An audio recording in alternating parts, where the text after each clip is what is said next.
Recent व्हिडिओमध्ये आपण cement या चॅप्टरवरील इम्पॉर्टंट थिअरी आणि प्रिव्हियस इयर क्वेश्चन बघितले होते. या व्हिडिओमध्ये आपण ब्रिक्स या चॅप्टरवरील इम्पॉर्टंट थिअरी आणि प्रिव्हियस इयर क्वेश्चन बघणार आहोत. तर यामध्ये कंटेंट जो आहे तो आहे, पहिला पॉईंट आहे size of brick, second classification of BRICS, तिसरा आहे तो कॉम्पोजिशन ऑफ गुड ब्रिक अर्थ, त्यानंतर मॅन्युफॅक्चरिंग ऑफ ब्रिक्समध्ये कशा प्रोसेस आहेत, का स्टेप आहेत, टेस्ट फॉर ब्रिक कोणकोणत्या टेस्ट आहेत, त्यानंतर इम्पॉर्टंट पॉईंट आणि प्रिव्हियस इयर क्वेश्चन डिस्कस करणार आहोत. Engineering service, PWD, WRD, town planning आणि WCDला जे ब्रिक या टॉपिकवर विचारलेले प्रिव्हियस इयर क्वेश्चन आहे ते डिस्कस करणार आहोत. तर यातला पहिला पॉईंट आहे साईज ऑफ ब्रिक. तर 3 प्रकारच्या साईज असतात, स्टँडर्ड, नॉमिनल आणि कन्व्हेन्शनल. तर स्टँडर्ड साईज जे आहे ते 19x9x9 सेंटीमीटर असते. तर नॉमिनल साईज जे आहे ते 20x10x10 सेंटीमीटर असते. कन्व्हेन्शनल साईज जी आहे ती 22.4x11.4 x 7.4 सेंटीमीटर असते. त्यानंतर क्लासिफिकेशन ऑफ ब्रिक. ब्रिक ह्या 3 प्रकारे क्लासिफाय केले जातात, first class brick, second class brick आणि थर्ड क्लास ब्रिक. तर फर्स्ट क्लास ब्रिकमध्ये फर्स्ट क्लास ब्रिक जी असते ती टेबल मोल्डेड आणि बर्न इन किल्नमध्ये बर्न झालेली असते. त्यानंतर वॉटर ऑब्झर्प्शन जे आहे 24 तासांसाठी ते असते 20%. क्रशिंग स्ट्रेंथ जे असते फर्स्ट क्लास ब्रिकची ते असते 10 Nm². आणि ही ब्रिक जी आहे ती सुपिरियर वर्क फॉर परमनंट नेचरसाठी यूज केली जाते. त्यानंतर सेकंड क्लास ब्रिक जे असते ते ग्राउंड मोल्डेड आणि बर्न इन क्लीन. त्यानंतर वॉटर ऑब्झर्प्शन जे 24 आवर्ससाठी असतं ते 22% असतं. त्यानंतर क्रशिंग स्ट्रेंथ जे असते ते 7 Nm² असते. These brick are commonly used at places where bricks work is to be provided with a coat of plaster. त्यानंतर थर्ड क्लास ब्रिक जी की ग्राउंड मोल्डेड असते आणि बर्न इन क्लॅम्प्समध्ये बर्न झालेली असते. त्यानंतर वॉटर ऑब्झर्प्शन जे असते तर याचं वॉटर ऑब्झर्प्शन जे आहे ते 25% असतं. They are used for unimportant and temporary स्ट्रक्चरसाठी यूज केलं जातं. त्यानंतर कॉम्पोजिशन ऑफ गुड ब्रिक अर्थ. तर ब्रिकमध्ये कोणकोणते कॉम्पोजिशन असतात किंवा कन्स्टिट्यूएंट असतात. त्यामध्ये पहिले जे आहे ते सिलिका आहे, याचं पर्सेंटेज आहे ते 50 ते 60% आहे. गिव युनिफॉर्म शेप आणि इम्पार्ट ड्युरेबिलिटी. तर सिलिका जे आहे ते शेप देण्याचं काम करतं ब्रिकला आणि impart durability. Presence of this constituent prevent cracking, shrinkage and warping of raw brick. Excess of silica destroy to cohesion between particle and brick become brittle. जर सिलिका एक्सेस झालं तर कोहेजनमध्ये पार्टिकल्स डिस्ट्रॉय होतात आणि ब्रिक ही brittle होते. त्यानंतर आहे ॲल्युमिना, याचं percentage आहे ते 20 to 30% आहे.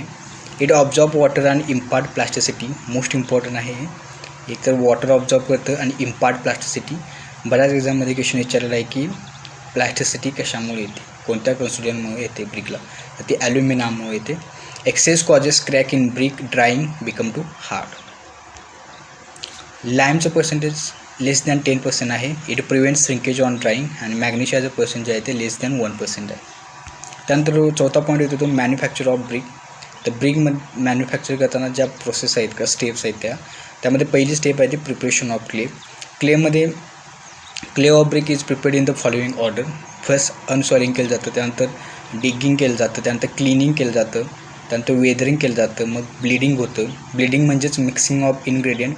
जे इन्ग्रेडियंट आहेत ते प्रॉपर मिक्सिंग केलं जातं. त्यानंतर टेम्परिंग केलं जातं. टेम्परिंग म्हणजेच त्या इन्ग्रेडियंटमध्ये वॉटर मिक्स केलं जातं किंवा मिक्सिंग ऑफ वॉटर. आणि टेम्परिंग जे आहे ते पग मिलमध्ये होतं. त्यानंतर सेकंड स्टेप आहे मोल्डिंग. मोल्डिंगमध्ये सुद्धा 2 टाईप आहेत, त्यामध्ये हँड मोल्डिंग आणि मशीन मोल्डिंग. हँड मोल्डिंगमध्ये परत 2 टाईप पडतात, त्यामध्ये ground moulded brick and table moulded brick असते. तर मशीन मोल्डिंगमध्ये plastic clay machine and dry clay machine हे 2 टाईप. त्यानंतर तिसरी स्टेप जी आहे ती ड्राईंग केलं जातं आणि चौथी स्टेप आहे ती बर्निंग केलं जातं. बर्निंग हे 2 प्रकार होतं, त्यामध्ये पहिलं आहे ते क्लॅम्प्समध्ये होतं, ते की टेम्पररी स्ट्रक्चर असतं आणि स्मॉल स्केलसाठी यूज केलं जातं. आणि किल्न्स जे असतं ते permanent structure for large scale manufacture. किल्नचे 2 टाईप पडतात, त्यामध्ये इंटरमिडिएट किल्न आणि दुसरा आहे कंटिन्युअस किल्न. इंटरमिडिएट किल्नमध्ये this may be overground or underground. They are classify into 2 way. पहिला आहे अप ड्रफ्ट किल्न आणि दुसरा आहे डाऊन ड्रफ्ट किल्न. त्यानंतर आहे कंटिन्युअस किल्न. कंटिन्युअस किल्नचं परत 3 टाईप पडतात, बुल ट्रेंच किल्न, हॉपमन किल्न आणि टनेल किल्न. नंतर 5वा पॉईंट आहे टेस्ट ऑफ फॉर ब्रिक. तर या खूप इम्पॉर्टंट टेस्ट आहेत. त्यातली पहिली टेस्ट आहे वॉटर ऑब्झर्प्शन टेस्ट. यामध्ये IS 3495 पार्ट 3 वापरला जातो. त्यामध्ये फर्स्ट क्लास ब्रिकचं वॉटर ऑब्झर्वेशन हे 20% असतं, सेकंड क्लास ब्रिकचं 22% असतं आणि 25 फॉर थर्ड क्लास ब्रिक. तर मोस्ट इम्पॉर्टंट पॉईंट आहे, प्रत्येक एक्झाममध्ये हा पॉईंट विचारला जातो. त्यानंतर सेकंड आहे compressive strength test. IS 3495 part 1 use केला जातो. मिनिमम क्रशिंग स्ट्रेंथ किंवा compressive strength for first class brick not less than 10 Nm² for first class और सेकंड क्लाससाठी 7.5 Nm² पेक्षा कमी नसली पाहिजे. त्यानंतर आहे इफ्लोरेन्सेस टेस्ट, जे की IS 3495 1976 हा यूज केला जातो. त्यामध्ये मॉडरेटमध्ये 10 to 50% असतं, अप टू क्लास 12.5 आणि स्लाईटमध्ये लेस दॅन 10% असतं. त्यानंतर इम्पॉर्टंट पॉईंट आहेत. Weight of one brick is 3.6 kg, unit weight of brick is 20 kg per meter cube and temperature in brick kiln is 900 degrees Celsius to 1200 degree Celsius. तर आपण engineering सर्व्हिसचे previous year question बघणार आहोत.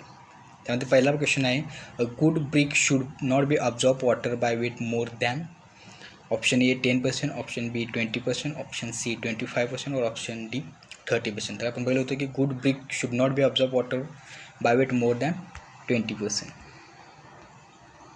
Option B is correct answer for this question, 20%. Then I consider the following statement.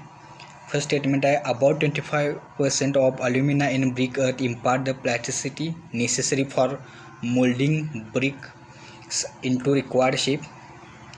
Iron pyrite present in brick earth preserve the form of brick at high temperature.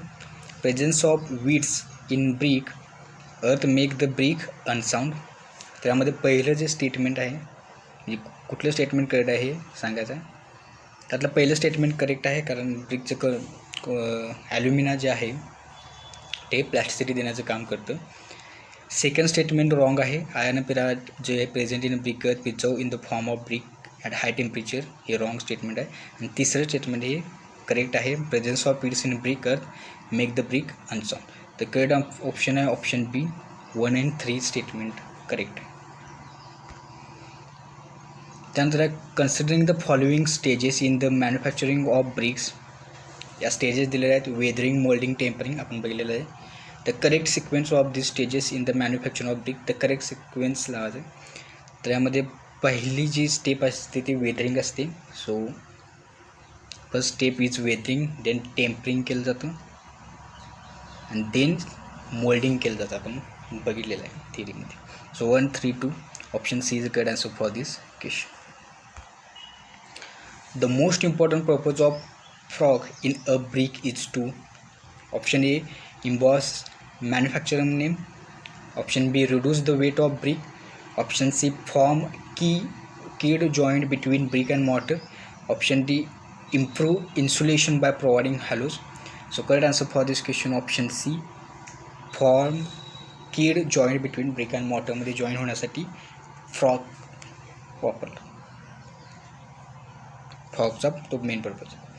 Brick are burn at a temperature range of, आपण आत्ताच बघितलं होतं की ते temperature range आहे ते 900 ते 1200 degree Celsius आहे. So option C is correct answer for this question.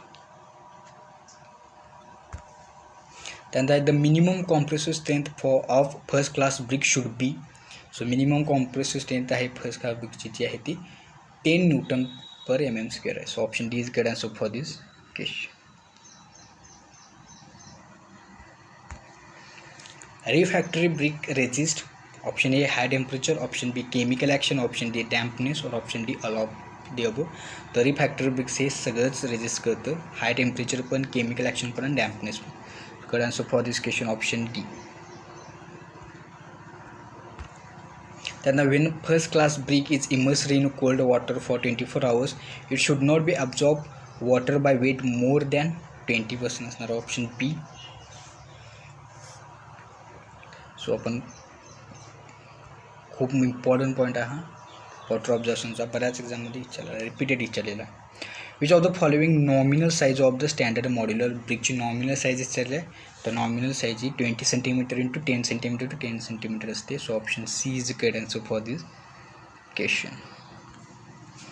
The average compressive strength of burn clay brick is less than 12.5 newton per mm². The allowable rating of efflorescence is, आपण मगाशीच बघितलं होतं की 12.5साठी जे आहे ते moderate असतं. इफ्लोरेन्सेस जे आहे ते मॉडरेट असतं. So option A is good answer for this question.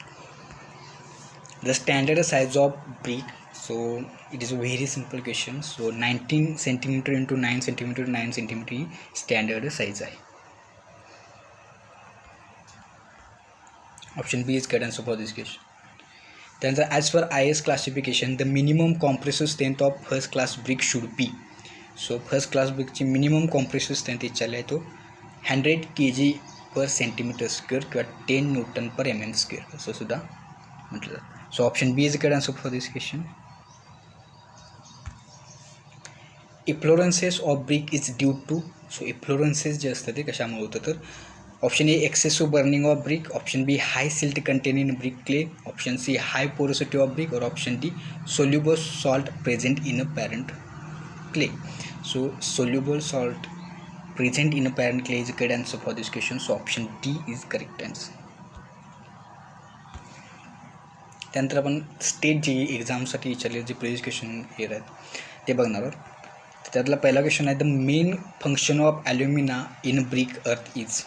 तर मेन फंक्शन काय आहे ॲल्युमिनाचं तर PW 2016 विचारलेलं क्वेश्चन आहे आणि मेन फंक्शन जे आहे ते impart plasticity. So option A is correct answer for this question. ॲल्युमिनाचं मेन फंक्शन आहे ते प्लॅस्टिसिटी इम्पार्ट करण्याचं. त्यानंतर आहे the percentage of alumina in a good brick earth lies between. PW 2016लाच विचारलेलं क्वेश्चन आहे तर 20 to 30% असतं ॲल्युमिना. Option B is correct answer for this question. Crushing strength of first class brick should not be less than. Repeat 3दा repeat झालेला question हा तर 10.5 किंवा 10 दोन्हीपैकी एक. Option C is correct answer for this question. त्यानंतर which of the following brick are use for lining of furnace. तर फर्नेसचं लायनिंग करण्यासाठी कोणतं ब्रिक यूज केले जाते तर करेक्ट आन्सर आहे याचं रिफॅक्टर ब्रिक यूज केली जाते. Option C is correct answer for this question. Percentage of silica in good brick earth lies between. So जे सिलिकाचं पर्सेंटेज आहे ते आहे 50 to 60%. Option C is correct answer for this question. Which of the following ingredient of brick earth enable the brick to retain its shape. Shape म्हणले की सिलिकाच येतं. So option B is correct answer for this question. या की silica जे आहे ते ब्रिकला shape देण्याचं काम करतं. The frog of the brick in a brick masonry generally kept on. तर जो फ्रॉग जो असतो तो जनरली टॉप फेसलाच असतो. So option B is correct answer for this question. Find number of brick with Indian standard for 1 metre cube quantity of brick masonry. So 1 metre क्वांटिटीमध्ये bricks किती येतात तर त्यामध्ये 1 मीटर क्यूबला 500 ब्रिक्स येतात number of brick. So option C is correct answer for this question. WRD 2016 विचारलेला हा question आहे. त्यानंतर आहे the good clay for making bricks R. तर कोणता क्ले असतो तो असतो वेदर्ड क्ले असतो. Option B is correct answer for this question. Weathered क्लेच यूज केला जातो ब्रिक. त्यामुळे जो पहिली स्टेपच आहे ती वेदरिंग.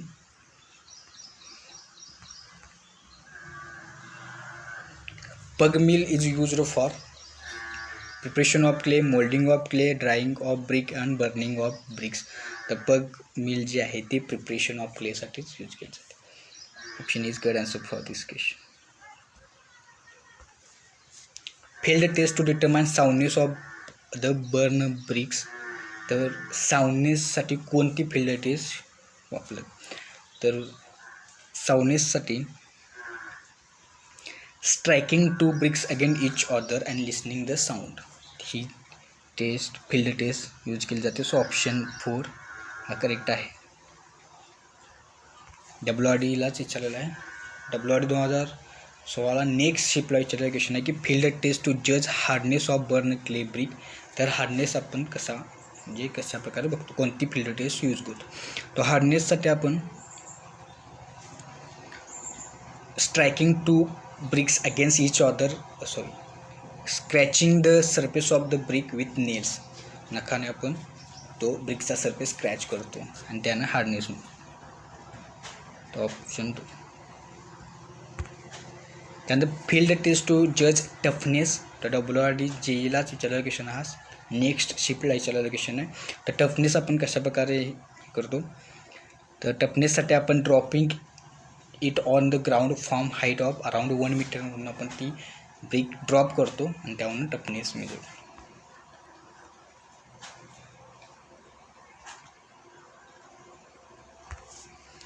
त्यानंतर आहे which of the following substance is manufactured in a bull trench kill.